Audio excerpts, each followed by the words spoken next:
All right. You gonna learn today? What's up, everybody? What's happening there? What's up? What it is, what it ain't, what it gonna be like. This is Joseph R. Wheeler III, artist, founder, president of the ONYXCON Foundation. Yeah, we out here in this spring like weather. They keep acting like this. I'm just gonna go on and say, well, damn, I guess it's springish. You know what I'm saying? I ain't gonna say it's spring, but it's springish like a mug. Hitting 75 degrees for 3 days straight up in this mug. I mean, damn near 80 on one of them days. I remember it was 78, maybe even longer than that. It's been like this almost a whole week. Almost. It rained last night. It's cloudy today.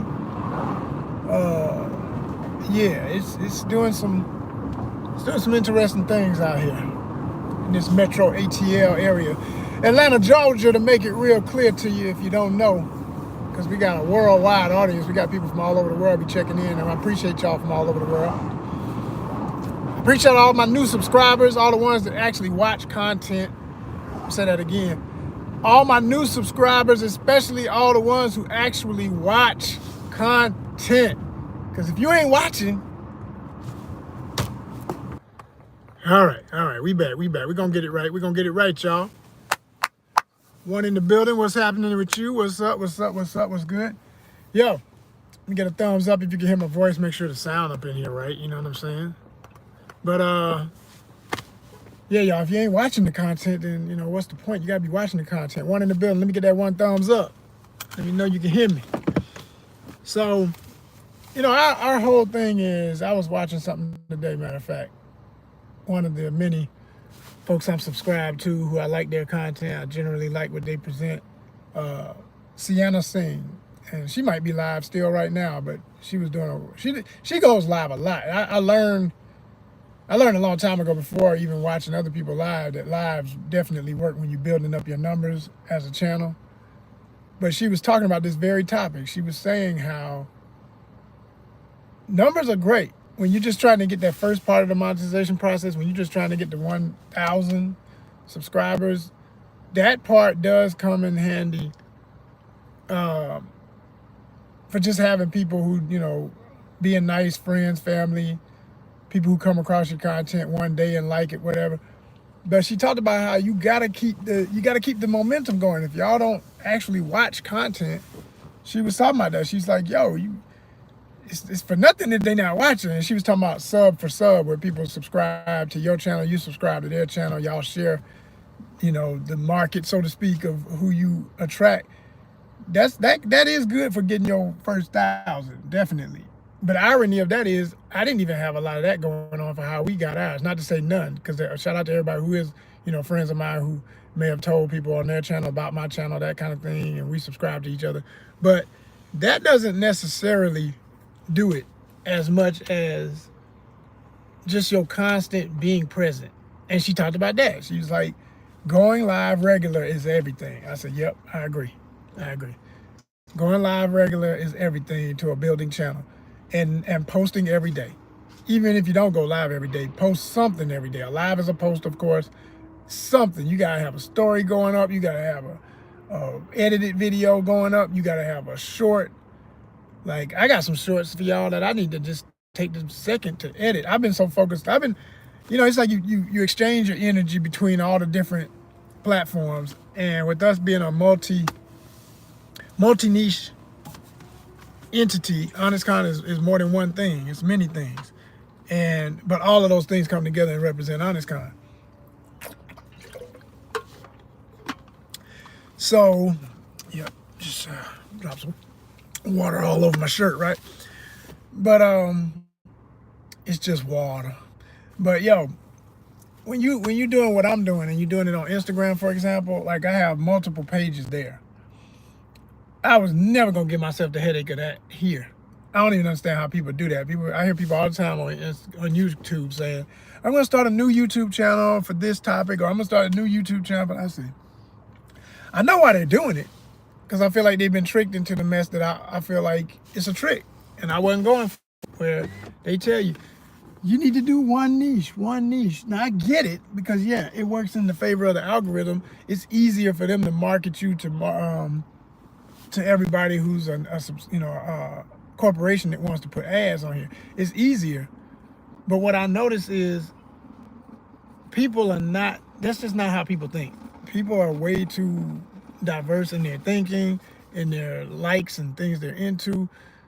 And we don't do one thing all day. I mean, even somebody who's dedicated their life, for instance, to cars, has other parts of life, and they might want to talk about that sometimes, but they feel guilty about doing that on their channel because they know their audience might think they done lost their mind if one day they don't come on and start talking about an engine or a freaking carburetor or something But it doesn't matter. I'm here to tell you. You train people to love you based on what you want them to know about you. What you share with them and what you share with your audience, they will eventually learn to respect, even if they don't do it themselves or have any direct interest. Having a multi-niche channel is definitely, in my opinion, the future. It's the wave of the future, and I feel great to know that I feel like a pioneer, that everybody's going to be doing what I'm doing later. Because I see more and more people doing it anyway. I see people say, they'll say one group thing, like even the lady I just mentioned, Sierra Singh. She might say, this channel is about health and there's always an and this, and this, and these things kind of closely relate. But topic to topic, day to day, it may switch up. I notice everybody loves to travel if you love to travel like I do. If you're a traveler, you don't just because you're not always able to go, don't mean the channel still ain't about travel. Just because I'm not always fishing, don't mean that this channel's not still about fishing. You know what I'm saying? I fish. I'm an angler. What's up? I see you. Peace. When I do my thing in a day like today, I'm going to tell y'all, I feel real just like for the last few days how warm it's been. Man, I want to go fishing so bad. So freaking bad. And the only reason I haven't yet, it's always financial. Bottom line is we got to get this money. We got to get this monetization. We got to get these subscriptions. We got to get some donations. I mean, quite frankly, if anybody would like to give a donation, we are a 501c3 nonprofit, by the way. If you didn't know, you should know. Yes, we are a nonprofit. So, it's tax season right now. If you know how to do your taxes, you can get every dime back that you ever give here. But I've been wanting to go fishing so bad, and I literally have not technically been fishing since, I think I went a few times when I got back from República Dominicana in July when I went down to Dominican Republic. But after that, that's it. Since summer. So that's a drop for a real angler like me. That's pressure. That's pressure. That's getting to me at this point. I'm starting to, I need to cast. I need to reel. I need to get one. I need to go, man. I need to go. I'm trying to tell y'all it's something serious. And this weather is not helping at all. I mean, it feels so freaking good out here. It's like, this is perfect fishing weather. The fish gonna start spawning because they get this warm. They're gonna be an early spawn. They're gonna be doing their thing. And that's when they're way more feisty and ready to bite because they eat more when they're in spawn mode. They're more aggressive, they're more territorial. Even if they're not hungry, they're territorial. But, you drop a lure out there, they attack it. And they get that mess out of here, damn it. They protecting their eggs, they're doing all the natural cycles of life are going. All the things that lead to you getting a great catch and having a great meal and a great thrill. Because we fish for the thrill and the meal. And some stuff we can't eat, so it's all about the thrill. It's always about the thrill. No matter what, you get a thrill. Just being out there is a thrill. The outdoor experience. Shout out to my pops, that's the phrase, But we're going to get it, y'all. We're going to get it. We're going to have to get it. It's too damn warm. I know it's going to get cool again. It's going to always do that bounce back and forth like Georgia always does, Atlanta area every year, especially with global warming. It's getting warmer and warmer when it is not supposed to be warm, and unseasonably unpredictable at every moment. So I know it's going to get cold again, but the fact that we even getting days like this makes me want to get my equipment tight, clean up the tackle box, line up the lures, get ready, because I can tell it's about to be some real good fishing, real good. It's like that's and three main things. I mean, a couple of things. You got a lot of great fishing going on. You got a lot of good movies coming up. You know, going into spring and summer. That's always summer movies and stuff. A lot of big movies coming. A lot of good work in the film biz should be coming, because I'm in the biz, and this is also a time of year when that can be happening. Um, they'll shoot stuff now for, you know, you be doing Christmas movies in the summer. It's crazy. You be out there sweating in a sweater. I've done it. Trust me, it's crazy. Most of the Christmas movies y'all see, and even Halloween style horror movies and that, they getting filmed right now. This is the time of year they filming. So all of that should be coming back into full throttle. But stuff has just been slow. It's been real slow. One production that I worked on last year called me back, but instead of me getting routine work every day of the week, they cut us down. So we ain't getting the hours we were getting. We ain't getting a full week of work. We get just a few days here and there. And I was like, damn, it's bad, man. This economy, this what's happening is affecting everything. It goes from eggs in the grocery store to freaking just solid work schedule. Like, it's real. It is so real. You know, it ain't no secret. I mean, I don't be shouting out these companies. Y'all kind of can figure it out. Some of y'all love to try and read between the lines. I don't make it hard for you. You could probably see the reflection in my glasses. Yeah, I'm at a Wally World, so I'll just put it like that, right? And I do deliveries. And, you know, it's like, I can't afford to protest. And neither can 90% of all the black folk who work at this particular location. Like, we all gotta have we gotta feed ourselves. So it ain't because you don't, you know, you still, I support the concept of the protest and letting these fools know you can't just do us any kind of way. And when you need us for a photo op, treat us right. And then when you get through, you want to act like you don't know us. No. But, you know, I'm just glad I don't work as an official worker. I'm a contract hire. I do courier work. This ain't even, this is contractual based on whenever I pick up my phone and say, yeah, okay, give me some work, period. Let me see if what's out here. Okay, I'll do that. I'll take that job. It's a contract. It's a work for hire type situation. So I love that about it. I love that you ain't got to be under nobody's thumb. They under your thumb, technically. You picking and choosing if you gonna do anything for it. So I like that about it. I really do. But yeah, this thing, I sense that with what's going on, something else I've noticed at this particular location, and some other ones too. I've seen people, what they call it, busking, like when people are singing music, like a guy sitting on the corner with a guitar singing covers for songs and waiting for change and dollars. I've seen that happen around Christmas time, especially, starting with like Thanksgiving and Christmas and all that. I've seen that happen. Then there's like one particular, like a food truck that has some kind of contract with the folks here in this particular location. I've seen that there for years, and I give them credit. They keep it clean. They don't let no trash be. I mean, because the place can get trashy with just people being trashy, but they keep it clean around their truck and stuff, and they get business, especially when folk get off work. When I be riding past sometimes, oh, look at that, they got a line out there. All right. And then the other day I noticed somebody got it worked out where they put theirs. They got a doggone grill right at the front of the facility. Like, as you walking in, they grilling it up. They got the food on the grill. I said, God, okay. And then, see, this is when I said, okay, it's official. This is what's happening in this new economy. And I don't think a lot of Americans are ready for it, but let me go on and say what I was going to say. Then I saw a dude setting up another stand, like he want to sell something on like a patch of grass, just like, you know, one of the medians in the parking lot. And he was rolling out his little, looked like a damn, quite frankly, it was like a old quilt. He had some little cage unit.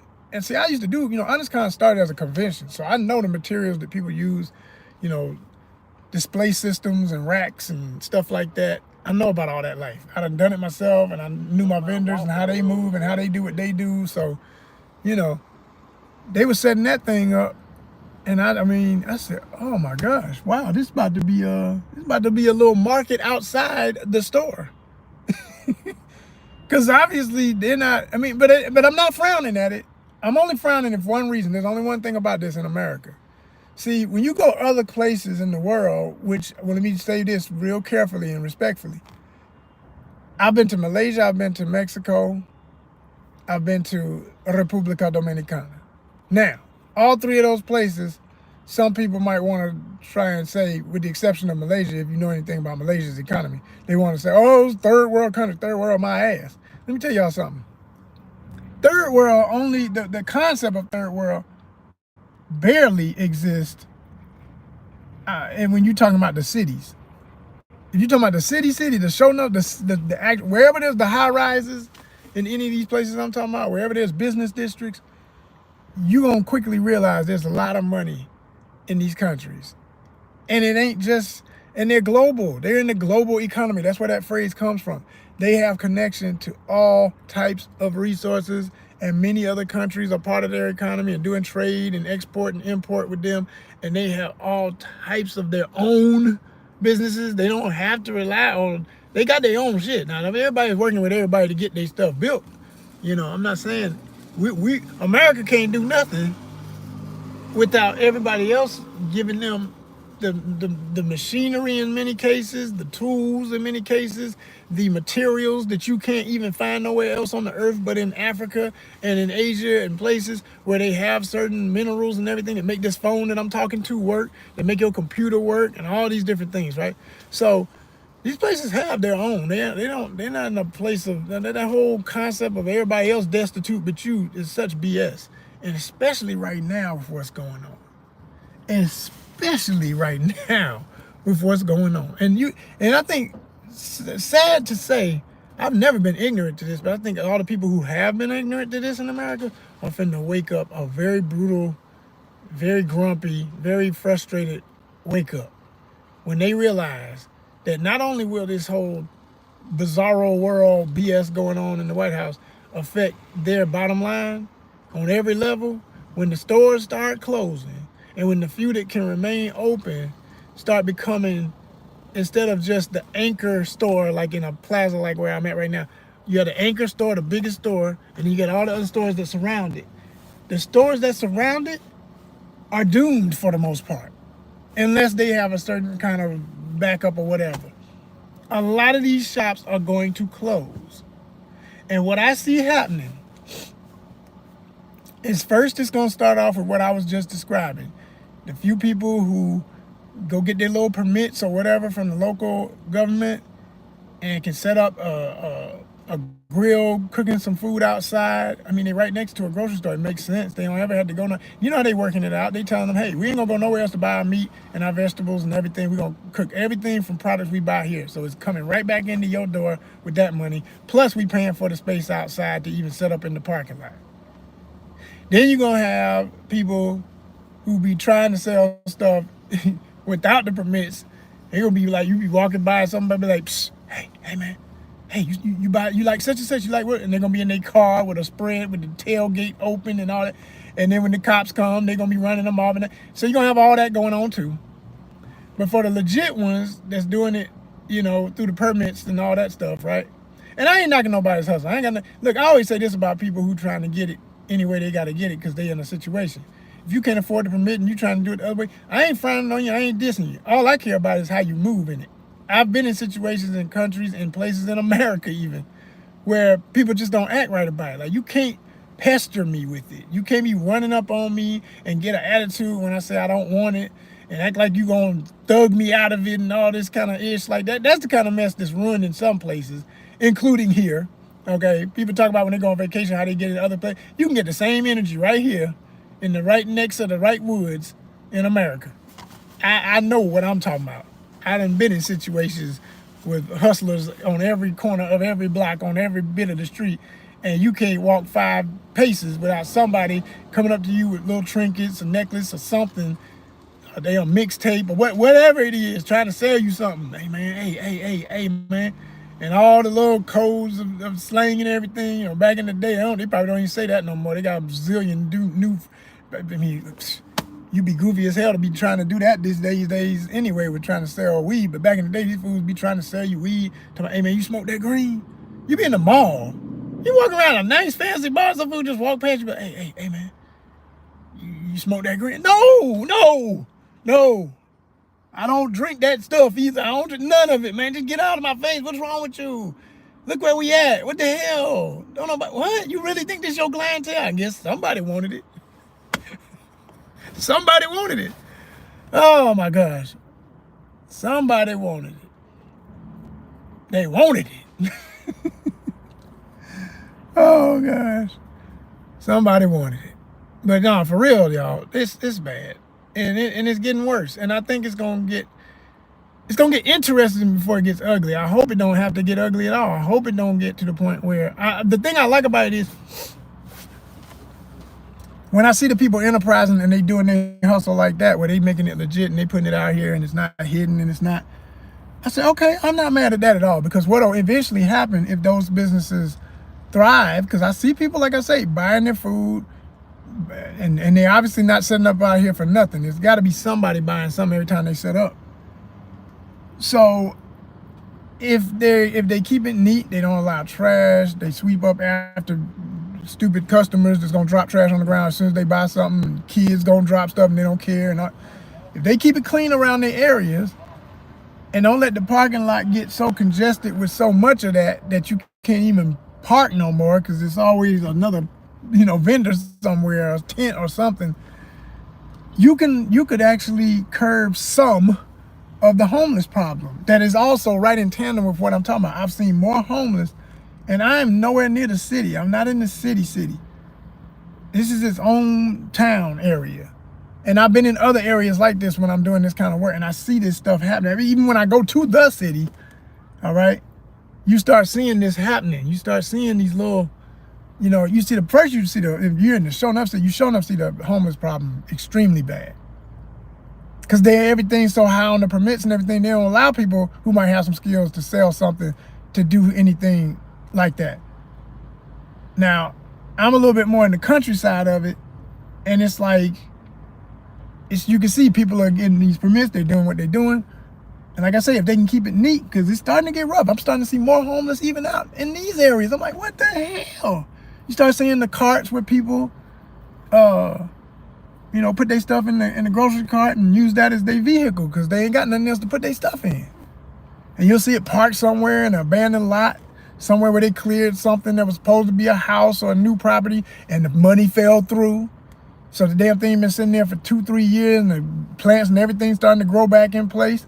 And you'll see just little trash and little mounds of stuff where human occupancy, you can tell somebody's trying to live over there. I say, oh, wow.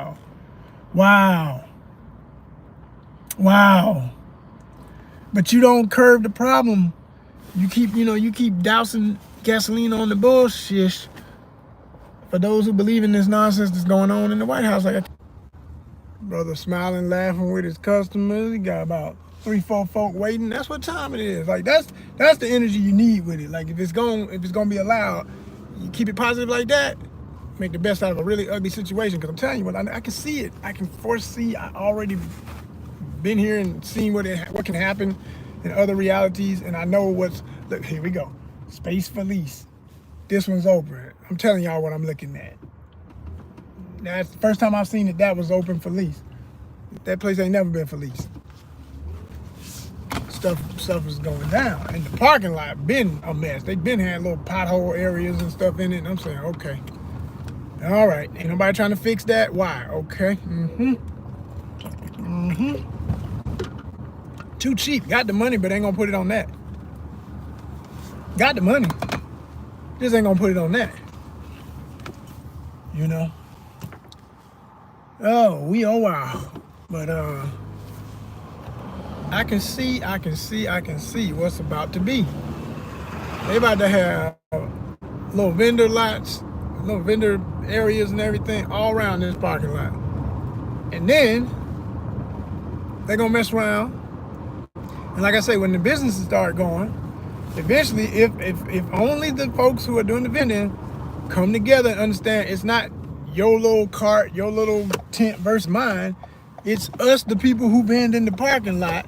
Let's come together, have a coalition, and buy out one of these for lease things And now we're inside with our business. Now you have an actual, when the restaurant that couldn't survive goes out, all right, you ain't got to be out in the parking lot no more. You got a real actual brick and mortar space to do your stuff and cook in. And maybe you share it with another place, I saw where there's a, not far from where I'm at right now, there's a gas station.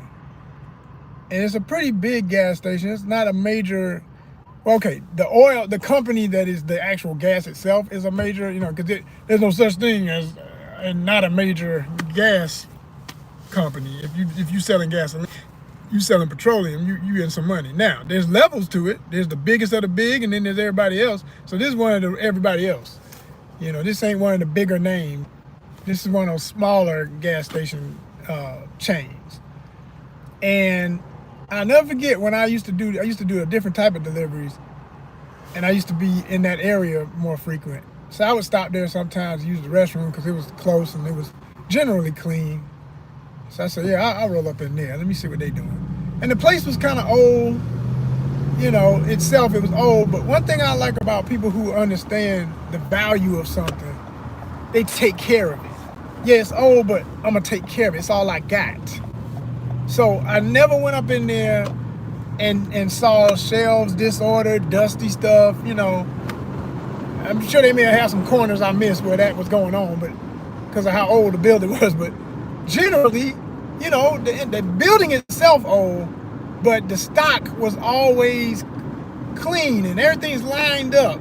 Like, I'm gonna mention one store just to make a point, because like I said, I don't like mentioning a lot of companies if they ain't putting in on my bottom line. Matter of fact, I'm gonna back it up with another one when I say this, for one that does in its own way help. Okay, so if you know about Publix, the grocery store, because I don't expect everybody in the world to know about this, or even in America, because even though they're pretty big now, they're mostly in the South, because they started in Florida. And they're a huge chain. And they're one of the most wealthy grocers for groceries. All right. The biggest in the country that I know of is Kroger, which is Ralph's in LA. If you're in Los Angeles or in parts of California, you know about Ralph's. Ralph's is the same company as Kroger. And I like going to Kroger, especially for the prices. They got the better price. Because Kroger will be just like what I was talking about. Like, a lot of their locations will be older. They got some brand new ones too, some real new, super fancy ones. And then they got the older ones. But one thing about Kroger is they try to keep, they may not have the fanciest looking thing. And generally their shelves are neat. But it can be a little disheveled at times. But you get the discounts, Publix, you get overpriced, but everything's neat and it's clean. And it's got that artificial, even though there's a seafood thing in the back and there's produce, which those two things right there will make your store smell like, ooh, yeah, that's that funky, something got old and now the new stuff came in. Something else got old and something. So when you go in a store that doesn't have that smell, you almost kind of wonder, like, why does it not have that smell? It's like everything in this mug, GMO, and like, I always laugh about that. I said it to myself because I actually prefer shopping in places where you can kind of smell that stuff gets old, as it should, that's natural, versus it smells a little too crispy in here. I don't like funk, but when it comes to health, I'm like, hey, funk, that go together. Food will spoil. You got that much food, something's gonna get a little, the seafood gonna get old, you toss it out, you get the new stuff. But when you go in there and everything, it don't have no smell. Like, wait a minute, what y'all spraying on this stuff that it don't have no smell? What y'all putting on? They make you wonder. So anyway, so Publix is known for having super neat shelves. Like, it's so neat. Like, you literally every time you come in there, if there's any job that the cashier's got to be on it, they always friendly up at the front. They ready to. They almost, you can't even look at them in the eye with passing by. They be like, you ready? Are you ready? I'm ready. I'm ready. It's like the joke about Delta versus certain other airlines. Like, I don't know if y'all know about Desi Banks, the comedian from Atlanta. This boy's so damn silly. He's funny as hell though. He's getting better. I gotta give Desi his props. But Desi is getting funnier. When I first started watching Desi, it was alright. And he had certain sketches that were funnier than others. He done found his formula now. That dude done found his formula. He is on a roll. He did one, and I guess it was so funny. He did a part 2 of the same thing, but he was making fun of the difference in Delta Airlines and Spirit Airlines. And Spirit's so damn hood and crazy and dangerous, and the workers is like a bunch of thugs. And with Delta, everybody's all nice and like they might still be from the street, but they don't. They you know, they keeping that to themselves at work. They're gonna be professional. They're gonna make sure they come correct. They're gonna be nice. They're gonna be apologetic. They're gonna, however people are coming at them, they just gonna keep on smiling through it and being nice. That's the joke. But anyway, I don't want to get too far off on that because my point was gonna be, that's kind of how it is with these stores, you know? It's like Publix is kind of like the Delta. Kroger is a little bit more, it ain't gonna say it's bad as Spirit. I ain't gonna even go that far. Because they still are nice at Kroger. But they're a lot more overworked, underpaid, and got that kind of, what you need? Okay, let's see. Gee, gosh, I think they have it. Hold on, let me go see.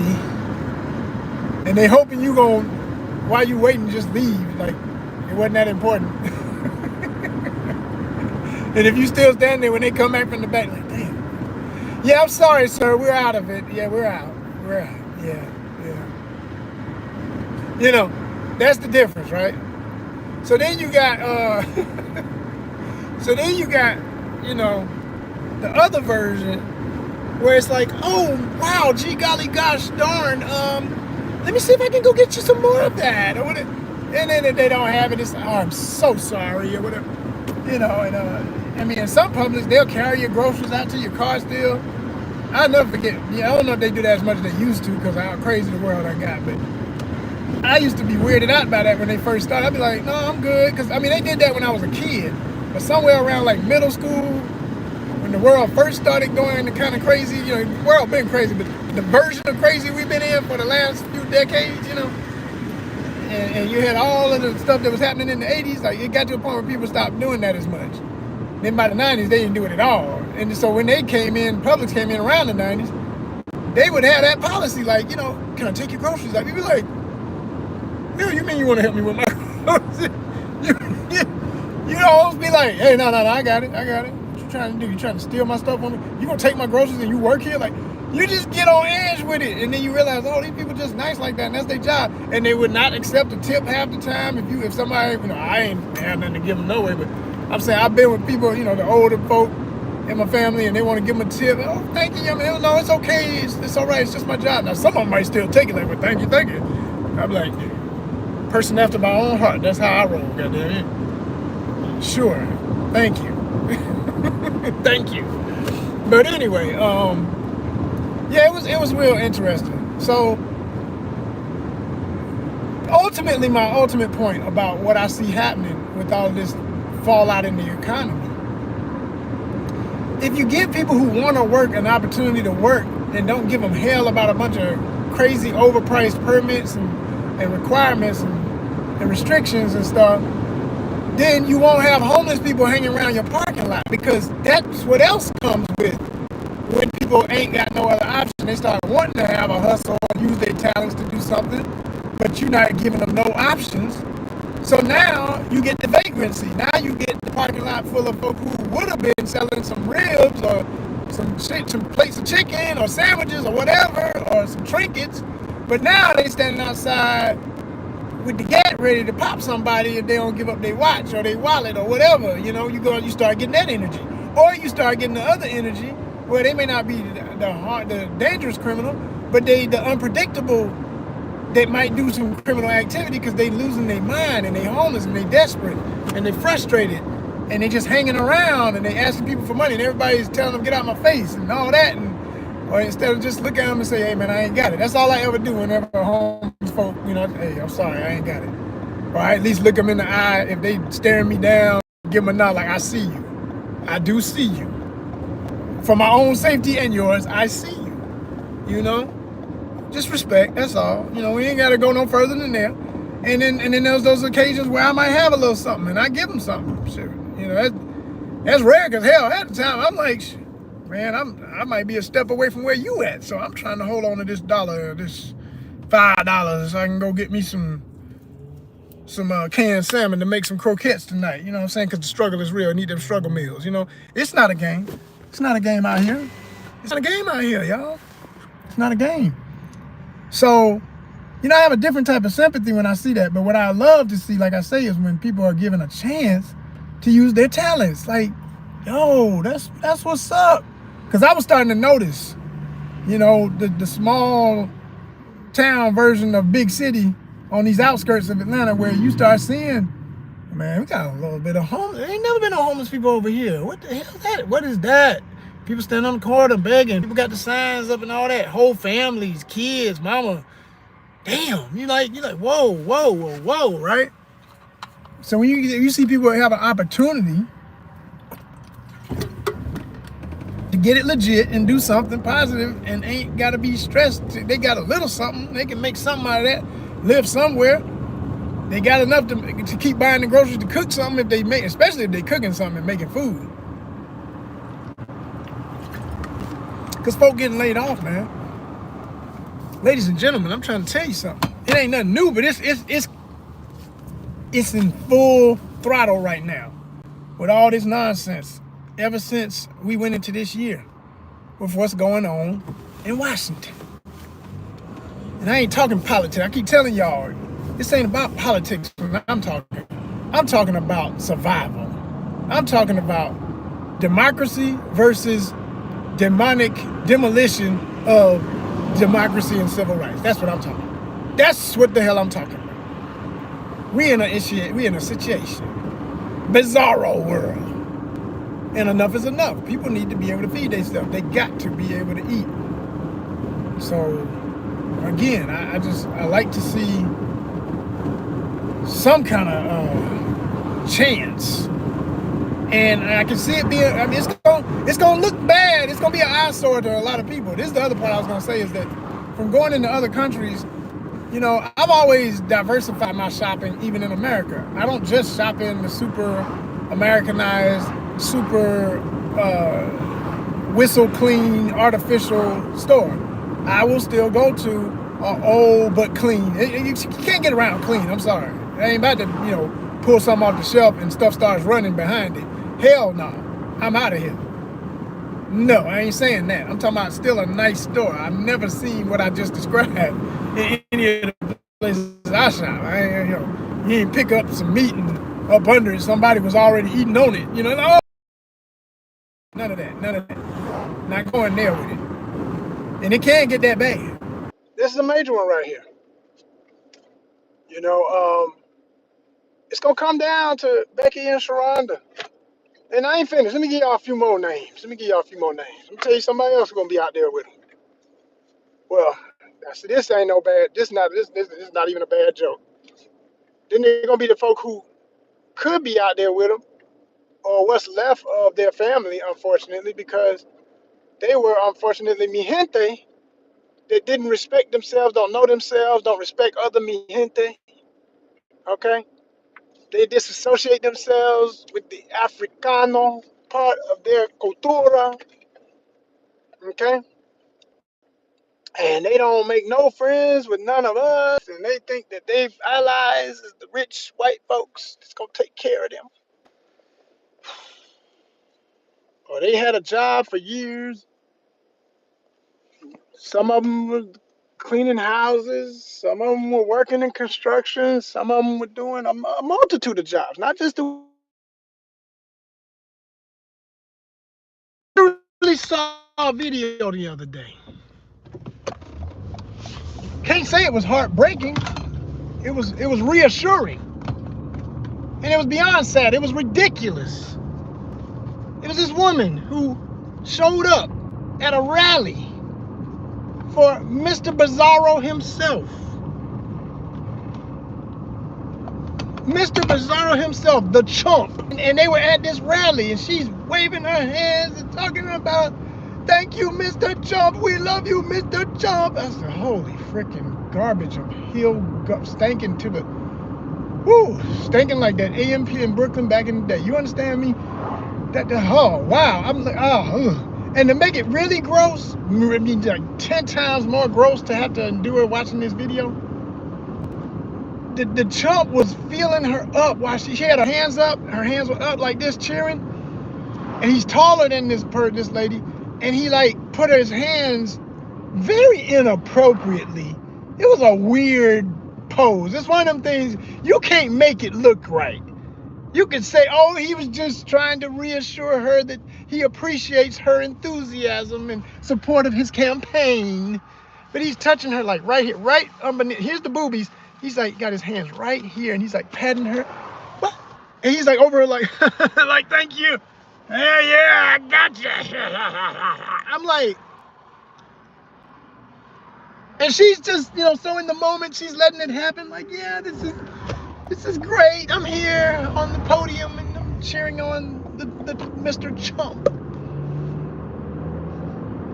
So you see what I'm saying? Let me tell y'all something, man. Let me tell y'all something. In the same video,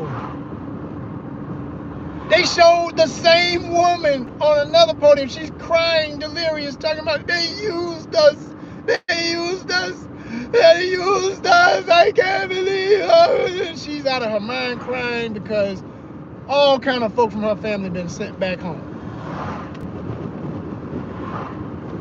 All kind of folk from her family have been sent back home with this ICE raid situation. Holy hill of shit. I said, boy, you talking about karma coming back. Karma, just like Mr. Bizarro himself ain't wasting no time to sign in a bunch of stuff that every time you hear about something that got signed, it's being rejected, it's being under scrutiny, it's got a committee going over it, it's not approved yet, even though they say it was approved, it's not technically approved, because every time I look up this stuff, most of it is not officially approved, which ain't to say it can't be, because there's enough nutball, gung-ho folk who ain't got the memo yet, that you're next, that it's all going to affect you. And even when it does, they'll still blame it on somebody else. They'll blame it on intelligent people like me and other great people saying, hey, y'all, all the reason we mad as we are, we trying to tell y'all what's coming. And you too stupid to wake up out your own trash heap. But whatever. Y'all going to do you, because we done. We gave all the warnings. That was November. The problem is, we got to be on the sinking ship with you because we happen to be on the ship. The name of the ship ain't some of us in America. As a whole, we all in this shit. No matter what happens, we all got to deal with the fallout. So, yeah, you know, I tell you, y'all. So then you're going to have, you know, when I saw that it was the same woman, I was like, okay, for whatever reason, her papers must have been good where they didn't get her, but they done shipped out probably her whole family. Most of her whole family gone. But whatever her paperwork was like, she's still here. And now, what you gonna be treated like? When you know that there's people who literally don't give a damn about you. The same folk who say they were gonna protect you and you can come in and you can seek refuge here from all the problems that were going on in your country. You'll be all right here. We're gonna treat you like a human being. Now, some of us gonna still